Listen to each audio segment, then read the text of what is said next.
నమస్తే అండి, welcome to తీన్ మార్ రివ్యూస్. సో ఇవాళ వీడియోకి వచ్చేసరికి అయితే మంజుమేల్ బాయ్స్ మూవీస్ సంబంధించిన రివ్యూస్కి వచ్చిన చిన్న రిక్వెస్ట్ ఏంటంటే ఛానల్ని సబ్స్క్రైబ్ చేసుకోండి, కంటెంట్ నచ్చితే లైక్ అండ్ షేర్ చేయండి.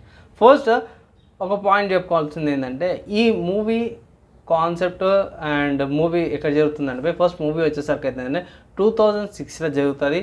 మీకు సీన్స్ సినారియోస్ అవి కనిపిస్తూనే ఉంటాయి. ఆ టైం లొకేషన్స్ కానీ అవిటిని యూజ్ చేసారు. ఎక్కడ కూడా అట్ ప్రజెంట్ ఉన్న టెక్నాలజీని అయితే యూజ్ చేయకుండా ఓల్డ్ టీవీస్ కానీ ఓల్డ్ సాంగ్స్ కానీ ఓల్డ్ సిరీస్ చూపించేటివి కూడా బాగానే చూపించారు అన్నమాట. సో ఇక్కడ మెయిన్ చూసుకుంటే కోర్ కాన్సెప్ట్ ఏంటంటే ఫ్రెండ్షిప్ గురించి ఉంది. నెక్స్ట్ ఇక్కడ ఫస్ట్ హాఫ్ మొత్తం కూడా హ్యాపీగా ఎంజాయ్ చేసుకుంటూ పోతారు. సెకండ్ హాఫ్ నుంచి ఒక ఫ్రెండ్ గుంతలో ఆడిపోతాడు అన్నమాట. సో అతని గురించి ఎలా రెస్క్యూ చేసారు, ఏంది కథ, ఒక మనిషి రెస్క్యూ ఎలా చేస్తారు అప్పట్లో, అంటే ఇప్పుడు ఉన్న సిచ్యువేషన్స్ కాకుండా అప్పట్లో ఎలా చేస్తుండే, ఒక వేరే మనిషిని ఎట్లా పంపించారు, గోవాలకి పోయి వీళ్ళు తప్పు పని ఎందుకు చేసారు అనే దాని మీదనే కాన్సెప్ట్ అనమాట. సో మూవీ చూసుకుంటే మాత్రమే చాలా బాగా అనిపించింది. కొన్ని సిచ్యువేషన్స్లో పర్లేదు అనిపించింది. ఎందుకంటే ఆబ్వియస్గా మనం ఏ మూవీ కూడా పర్ఫెక్ట్ మూవీ అయితే అనలేము.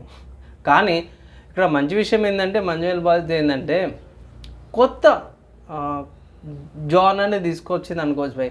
ఫ్రెండ్షిప్ మీద అంటే ఒక గ్రూప్ లాగా ఫ్రెండ్స్ పోయి అన్ఎక్స్పెక్టెడ్గా ఇరకడం అనేది, దాన్ని ఎలా రెస్క్యూ చేసారు అనేది కాన్సెప్ట్ మీద తీసుకొచ్చు. ఈ మధ్యకాలంలో తీసుకుంటే వస్తాడు నరుకుతాడు పోతాడు యాక్షన్ అయితే. అదే లవ్ స్టోరీ అయితేనేమో అయితే విలన్ వచ్చేసరికి లవర్ యొక్క ఫాదర్ ఉంటాడు, లేకపోతే వాళ్ళ ఫ్యామిలీ రిలేటివ్ ఉంటాడు, లేకపోతే వేరే కారణాలు ఉంటాయి. సో అలా కాకుండా రిపీటెడ్ కాన్సెప్ట్ కాకుండా కొత్త స్టోరీతో పాటు వచ్చారు. ఫ్రెండ్షిప్ గురించి యాక్చువల్ ఫ్రెండ్షిప్ ఎలా ఉండాలనే దాని మీద కూడా చూపించారు అన్నమాట. చాలా బాగుంది. అండ్ ఈ మూవీకి నేను ఇచ్చే రేటింగ్ చూసుకుంటే మాత్రమే 3/5 రేటింగ్స్ ఇస్తున్నాను. మంచిగా ఉంది, బాగుంది, థియేటర్లో ఎంజాయ్ చేసే సినిమా అనమాట. అన్న 3/5 ఎందుకు ఇచ్చినా అనేసి మీరు అనొచ్చు. దానికి కారణాలు కూడా ఉన్నాయి. కారణాలు లేవన్నట్టు కాదు, ఎందుకంటే చిన్న తక్కువ బడ్జెట్ సినిమా కాబట్టి కొన్నిట్లో అక్కడక్కడ కొన్ని సీన్స్ మిస్ కావడం కానీ, అండ్ కొన్ని అర్థం లేని డైలాగ్స్ కొన్ని అవసరమే లేవు అసలు, అవి కూడా ఇంక్లూడ్ చేసిరన్నమాట.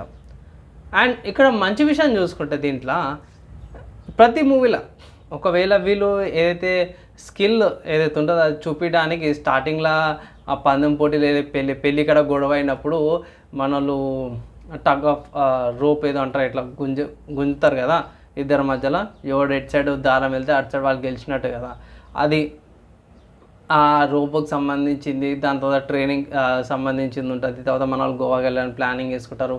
అక్కడ పోయే పరిస్థితి అవన్నీ మీకు తెలిసిందేమో, రివ్యూలు కూడా అదే చెప్పినాం కాబట్టి. సో మంచి కాన్సెప్ట్ అయితే వచ్చింది. ఇలాంటి జానర్లో మంచి మూవీస్ రావాలని అయితే నేను కోరుకుంటున్నా భయ్. ఓవరాల్ మంచి సినిమా, మీరు చూడొచ్చు.